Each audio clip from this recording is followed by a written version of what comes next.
Assalomu alaykum qarindoshlar, qanday ahvolinglar? Men Amerikadan doktor Mehmet deyman. Men bugun issiq havoda badan suvsizlangan vaqtida biz nimalarga diqqat qilishimiz kerak degan temada qisqacha leksiya so'zlab o'tmoqchi.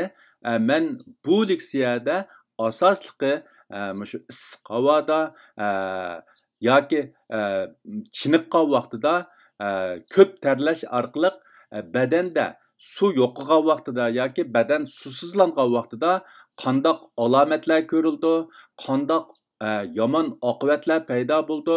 Biz bu xil ahvol ostida nimalarga diqqat qilishimiz kerak degan mazmunda qisqacha to'xtalib o'tmoqchi. Tövəndə diqqətinizlər bu leksiyanın təfsilatında bo'lsin. Su hayotlikda kam bo'lsa bo'lmaydigan nihoyatda muhim moddaning birisi bo'lib, yangi tug'ilgan bovoqning badan ig'irligining 75%dan 80%gacha, balog'atga yetganlarning badan ig'irligining 60% suv yoki suyuqlikdan tarkib topgan. Odam badanida qonning 83%, miya va muskulning 75%, hatto eng qattiq bo'lgan sumakning 22% suv yoki suyuqlikdan tarkib topgan. Suv yoki suyuqlik badandagi qoldiq moddalarni tozalash, badan temperaturasini tengshash va miya, muskul qatorliq muhim a'zolarning funksiyasining normal yurishiga kapolat qilishdek nihoyatda muhim rollarni o'ynaydi. Bo'libmi bak havo issiq bo'lgan vaqtida biz shu suvni ko'p ichish orqali badan temperaturamizni normal doirada kontrol qila olamiz yoki badan temperaturamizni shu issiq havoda yaxshi kontrol qilish uchun biz ko'plab suv ichishga muhtoj. Undaqda odam badani kuniga qanchalik suv yoki usuzlikqa ehtiyojliq degan vaqtida odam badanining kundalik suv yoki usuzlikqa bo'lgan ehtiyoji yoshqa, badan ig'irligiga, havoning issiq sovuqligiga, havoning nam yoki qurg'oqligiga, badanning suv yo'qotish ahvoliga, yurak va böğrekning sog'lomlik ahvoliga qarab farqli bo'lib, normalda balog'atga yetgan sog'lom odam kuniga 2,5 litrdan 3,5 litr atrofida suv yoki usuzlikqa ehtiyojliq. Albatta, bu faqatla normal ahvoldagi suvga bo'lgan ehtiyoji bo'lib, agar havo alayda issiq bo'lgan vaqtida yoki ko'p harakat qilib ter ko'p chiqqan vaqtida, ya'ni badanning suv yo'qolish ahvoli ko'p bo'lgan vaqtida badanning suv bo'lgan ehtiyojimi masalda ishib bordi. Ya'ni buningdan yuqori bo'ladi. Normalda balog'atga yetgan sog'lom odam kuniga sudik, ter, cho'ng tarat, sho'lgay, tükürük va nafaslanish orqali 2,5 litrdan 3 litr atrofida suyuqlik yoki suvni yo'qotadigan bo'lib, shu havo issiq ko'p terlaganda yoki ko'p harakat qilib ko'p terlaganda yoki ishchi surilib qolgan vaqtida odam badanining kunda yo'qotadigan suv miqdori buningdanmi yuqori bo'lishi mumkin. Bu xil ahvol ostida biz cho'qim shu badan yo'qotgan suvni to'liqlagandan boshqa, ya'ni badanimiz kundalik ehtiyojli bo'lgan suvni qo'shib to'liqlashimiz kerak. Ya'ni bizningki bu suvga bo'lgan ehtiyojimiz normaldagidan xilila ishib bordi deganlik bo'ladi. Men yuqorida deb o'tgandagidek, suv hayotda nihoyatda muhim bo'lgan moddaning biri. Undaqda bu yetarlik suv ichishgan vaqtida sog'lomlikqa qaysi jihatlardan foydasi bor degan vaqtida, birinchisi biz yetarlik suv ichgan vaqtimizda terlash, cho'ng kichik tarat orqali badandagi qoldiq moddalarni tozalab chiqarishimiz mumkin. Ya'ni badandagi qoldiq moddalarni tozalab chiqarishda suv nihoyatda muhim rol o'ynaydi. Ikkinchisi, to'qilma, umurtqa və boğumlarının sağlamlığını qoğdaydı.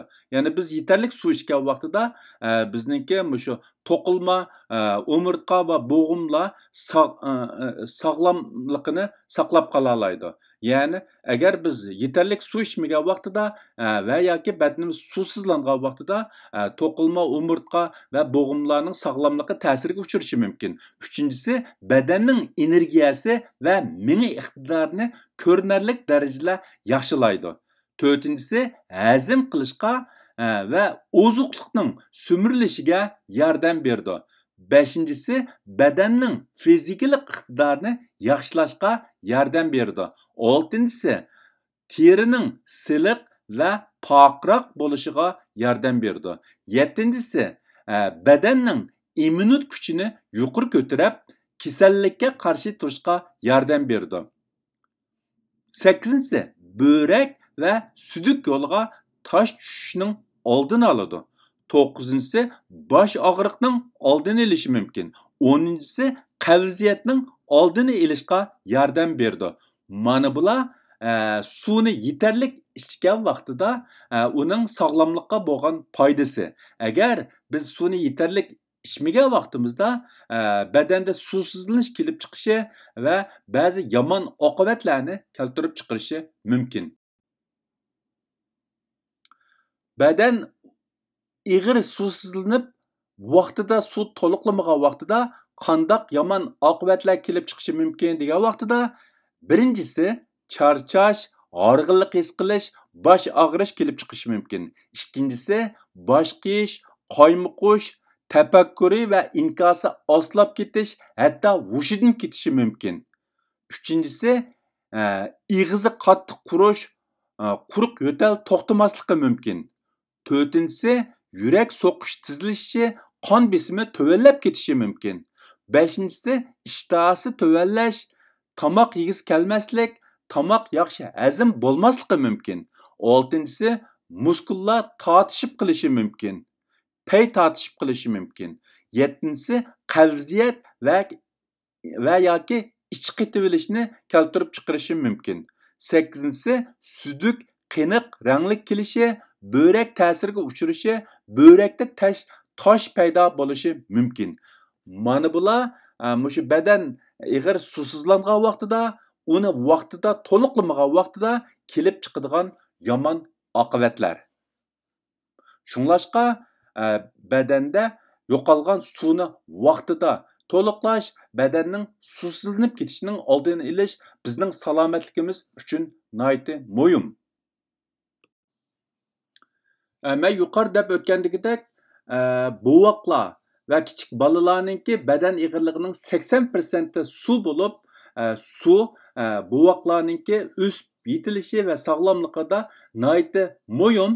Undaqda bovoqlar və yoki kichik bolalarning badanida susuzlanish yuz bergan vaqtida qandaq alomatlar ko'rildi degan vaqtida birinchisi tili va qalbki qurishi, yerilib ketishi mumkin. Ikkinchisi, yig'laganda ko'zdan yosh chiqmasligi mumkin. Uchinchisi, kundalik suduk qitim soni va suduk miqdori ozlab ketishi mumkin. To'rtinchisi, bovoqlarning ko'zi o'ltirishib ketishi mumkin. Beshinchisi, terisi qurg'oq va qo'riq bo'lishi mumkin. Oltinchisi, nafas cho'nqur va tiz bo'lishi mumkin. Yettinchisi, qon aylanish yaxshi bo'lmaslik sababidan qo'l puti sovuq bo'lishi mumkin.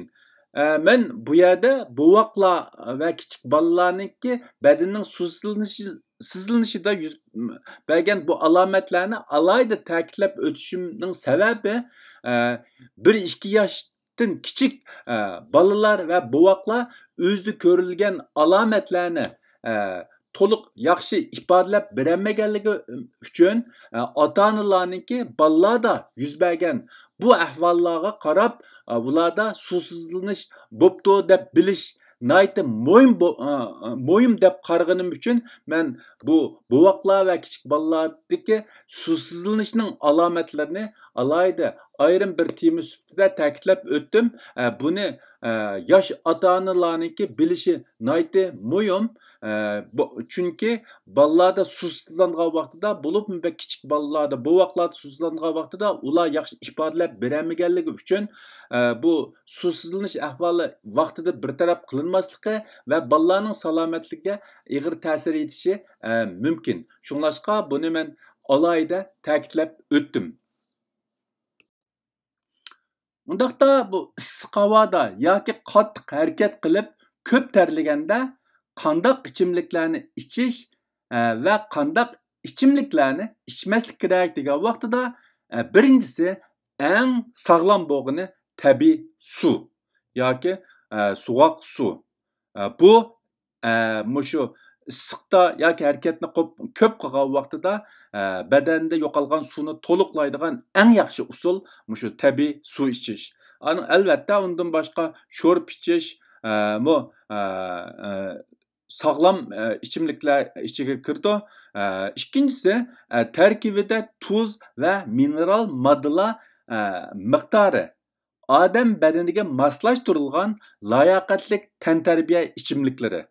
Bumu mushu maxsus tantarbiyachilarga chiqargan ichimlik bo'lib, buning tarkibida har xil mineral moddalar badanning ehtiyojiga asosan tengshalgan. Bumu mushu havo issiq bo'lganda badan suv yo'qotgan vaqtida bo'libmi ko'p terlagan vaqtida badan yo'qolgan suyuqlikni to'liqlashning yaxshi bir usuli.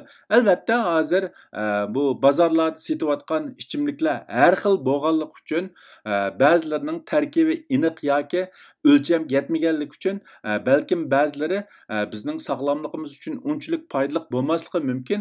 Shunlashqa men bu yerda layoqatli tantarbiya ichimligi deb oldim.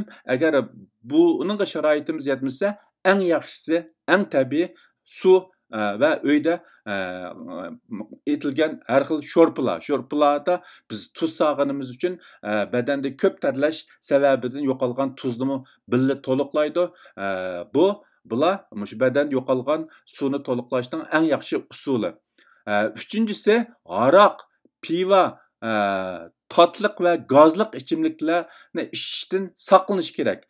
Chunki u ichimliklarning ko'pinchisininki sudik mangdirish roli bo'lib, ya'ni badandagi qoldiq moddalarni tozalash roli bo'lsa-mu, biroq u ichimliklarni ichgan vaqtdan keyin badanda texmi suvsizlanish kelib chiqadi. Ya'ni badan yo'qolgan suvni to'liqlamasdan balki badandagi suvni texmi tortib chiqishi mumkin. Shunlashqa bu xil ichimliklarning faqatla badandagi qoldiq moddalarni tozalash roli bo'lsa-mu, ma'lum jihatda balkim badan temperaturasini kontrol qilish roli bo'lsa-mu, biroq badanda yo'qolgan suvni, ya'ni suyuqlikni to'liqlash roli bo'lmaydi. Shunlashqa bu havo issiq bo'lgan vaqtida yoki ko'p harakat qilib ko'p terlagan vaqtida eng yaxshisi aroq, pivo, tatliq ichimlik va gazliq ichimliklarni ichmaslik kerak. Uni ichgan vaqtimizda men yuqorida deb o'tgandagidek badanning texmi ig'ir suvsizlanishini, hatto salomatligimizga zaxmi ilib kelishini keltirib chiqarishi mumkin. Meva suvi, choy, qahvalar ussizlikni qondirishi mumkin. Ya'ni badanda qoldiq moddalarni tozalashga va badan temperaturini kontrol qilishga belgilik rol o'ynashi mumkin. Ammo badanning suvsizlanishini yaxshilashda mushu tabiiy suvdek undaq unumlik emas. Shunlashqa meningki ko'pchilikka tavsiya qildiganim hozirgidek issiq havoda badanda yo'qolgan suvni to'liqlash uchun eng yaxshisi tabiiy suv ichishimiz kerak. Ish surilib badan suvsizlangan vaqtida nimalarga diqqat qilish kerak degan vaqtida ish surilgan vaqtida badan yolg'iz suyuqlik yo'qotib qolmasdan balki suyuqlik bilan birga suvda eriydigan ko'plagan moddalarni yo'qotadi. Shunga suv to'liqlash bilan birga boshqa moddalarni birga to'liqlashga alohida e'tibor berish kerak. Birinchisi tuz silingan sho'rpa, guruch sho'rpasi qatorliqlarni asos qilib iste'mol qilish kerak. Ikkinchisi suv ichganda tuzni to'liqlashga sal qaramaslik kerak. Uchinchisi ish surishning sababi aniqlanganga qadar süt ve süt mahsulotlarini iste'mol qilmaslik kerak. To'rtinchisi, meva suyu içmeslikni konkret ahvolga qarab qaror qilish kerak. Ya'ni konkret ahvolga qarab bu meva suyu içsak bo'ladi. Bu meningki mushu ish surilib badan sustlanganda badandagi suvni to'liqlash uchun bergan tavsiyalarim. Undaqda bu yaşanğanlar bo'libmi yurak va böbrek kesili barlar kundalik suv miqdorini kontrol qilish kerakmi? Yaşanğanlarning badandagi suyuqlik tarkibi yoshlardan sal oz, ham yurak va böbrekning iqtidori uncha yaxshi bo'lmag'achqa kundalik suv miqdorini amaliy ahvolga qarab muvofiq kontrol qilishga to'g'ri keldi. Ammo kundalik suv miqdorini bak cheklamaslik kerak.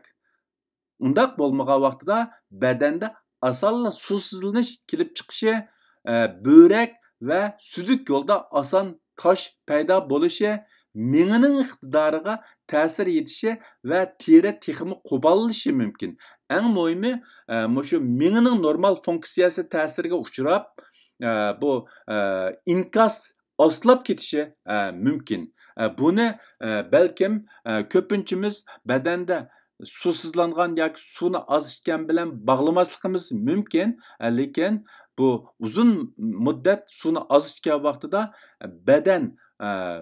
badanningki shu suvsizligi ko'nalishi mumkin, lekin miya qatorliq ba'zi muhim a'zolarning funksiyasi ta'sirga uchrashi, shu aqliy jihatda inkas oslab ketishi mumkin. Shunglashqa biz suvni muvofiq kontrol qilishimiz, ya'ni yashanganlarda suv ichishni muvofiq kontrol qilishimiz, biroq bak cheklamaslik bo'libmi bak badanda ost xarakterlik suvsizlanishning kelib chiqishining oldini olishimiz kerak. So'q suv ichish ziyonliqmi? Bizda uzundan buyon shakllangan bir xato qarash, so'q suvni ko'p ichganda so'q ishib ketadi yoki so'q suv ichgan vaqtida kasal bo'lib qoldi, ya'ni salomatlikka ziyonliq deydigan xato qarash bo'lib, men tuvanda bu to'g'risida qisqacha tushuncha berib o'tmoqchi. So'q suv ichish ziyonliq deb qarashningki hech qanday ilmiy asosi yo'q. Agar suv yetarlik pokiz bo'lsa, ya'ni suvning tarkibida bakteriya va har xil mikroorganizm bo'lmasa, uni qaynatib ichishning hech qanday hojati va zaruriyati yo'q. Agar suv tarkibida bakteriya yoki har xil mikroorganizm bo'lsa, uni qaynatmay ichgan vaqtida ish surishni keltirib chiqardi. Undaq suvni qaynatgandan keyin suv tarkibidagi mikroorganizmlar va bakteriyalar o'ladi. Ondan u suvni bexatar ichkili bo'ladi. Shu sababdan bizda sovuq suv ichish ziyonli degan qarash paydo bo'lgan. Agar suv yetarlik pokiz bo'lsa, qaynatib ichishning zaruriyati va hojati yo'q. Ya'ni burun shu mikroskop kashf bo'lishdan burun biz suv tarkibidagi mikroorganizmning bor yo'qligini bilishimiz mumkin emas. Biz suvning pokizligiga faqat tashqi ko'rinishiga qarabla baho beramiz. Uning tarkibida bakteriya yoki mikroorganizm bormi yo'qmi, uni faqat biz mikroskop dunyoga kelgandan keyin andin bildik. Shunga biz shu ko'rinishda pokiz deb qaragan, ammo tarkibida bakteriya yoki mikroorganizm bo'lgan suvni qaynatmay ichgan vaqtimizda kasal bo'lib qolganligimiz uchun bizda so'q suv ichish ziyonli degan qarash shakllangan. Hozir bo'libmi bak shu meditsina ilmininki taraqqiyotiga ergishib suvning tarkibidagi hamma moddalarni aniqlag'ili bo'ladigan seviyaga yetdi. Shu sababdan qaysi xil suvni qaynatmay ichsimi bo'ladiganligi hozirgi texnika bo'yicha nihoyatda oson, ya'ni qandoq suv pokiza bo'ladiganligini faqatla shu tajribaxonalarda o'lchash orqali bilish mumkin. Ammo burun undaq sharoit bo'lmaganligi uchun biz suvning pokizligiga faqat sirtqi ko'rinishi qarabli baho berganligimiz uchun ba'zi tarkibida mikroorganizm bor suvlarni ichib kasal bo'lib qolganligimiz uchun bu xil qarash shakllangan. Undan boshqa hamda suvning tarkibida yolg'iz bu bakteriya mikroorganizmdan boshqa yana suvda eriydigan boshqa ximiyalik moddalar yoki mineral moddalarmi bo'lishi mumkin. Agar suv tarkibida har xil ziyonli ximiyalik moddalar bo'lsa, uni qaynatib ichish orqali ziyonni yo'q qilg'ili bo'lmaydi. Ya'ni suv qaynatganda faqatla uning tarkibidagi mikroorganizmlar, bakteriyalar o'ladi, lekin uning ximiyalik tarkibida bakjiq o'zgarish bo'lmaydi.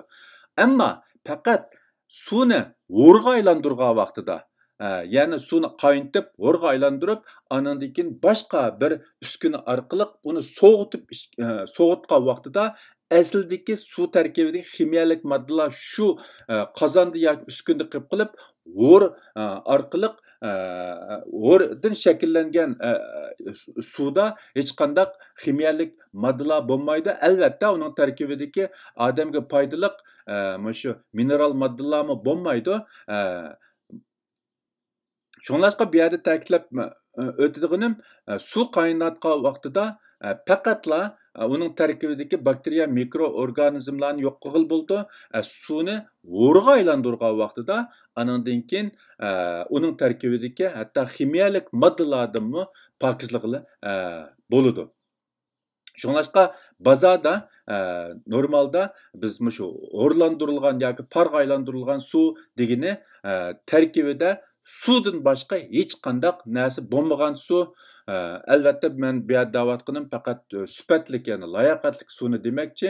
U suv tarkibida har xil mineral moddalar yoki tuz degandek hech qanday modda yo'q, faqat va faqatla suv bor. Bu normalda shu bozorda sotilayotgan o'rlantirilgan yoki parga aylantirilgan suv, ya'ni qaynatib o'rga aylantirgandan keyin ikkinchi bir uskuna orqali sovutib suvga aylantirgan suvni da ko'z tutmoqchi. Shunlashqa bu yerda biz suv degan vaqtida u yolg'iz suv emas, balki suvning tarkibidagi shu mikroorganizm va yoki suvda eriydigan boshqa ximiyalik moddalarmi biz normalda suv deganning ichida va uni faqatla shu yaqinqi zamon texnikasi taraqqiy qilgandan keyin bilish imkoniyatimiz bo'lgan, burun bizda unda imkoniyat bo'lmaganligi uchun bizda ba'zi xato qarashlar shakllangan. Issiq havoda ko'p terlagan vaqtimizda, badan suvsizlangan vaqtida biz nimalarga diqqat qilishimiz kerak degan bu leksiyani mishada oxirlashtirmoqchi. Hammanglarning diqqat berganinglarga ko'pdan ko'p rahmat. Yozda havo issiq, mayli chiniqsaq yoki yo'l mangsaqmi ko'plab terlashimiz mumkin, yoki bo'lmasa qurg'oq rayonlarda hech qanday terlaganni his qilmay turibmi ko'plab suvni yo'qotishimiz mumkin. Shu sababdan o'zimizning salomatligi uchun shu badanda yo'qolgan suvlarni vaqtida to'liqlab turish nihoyatda muhim. Hammamizningki teniga salomatlik tilayman. Ko'rishguncha omon bo'linglar. Xayr xo'sh, Xudoga omonat.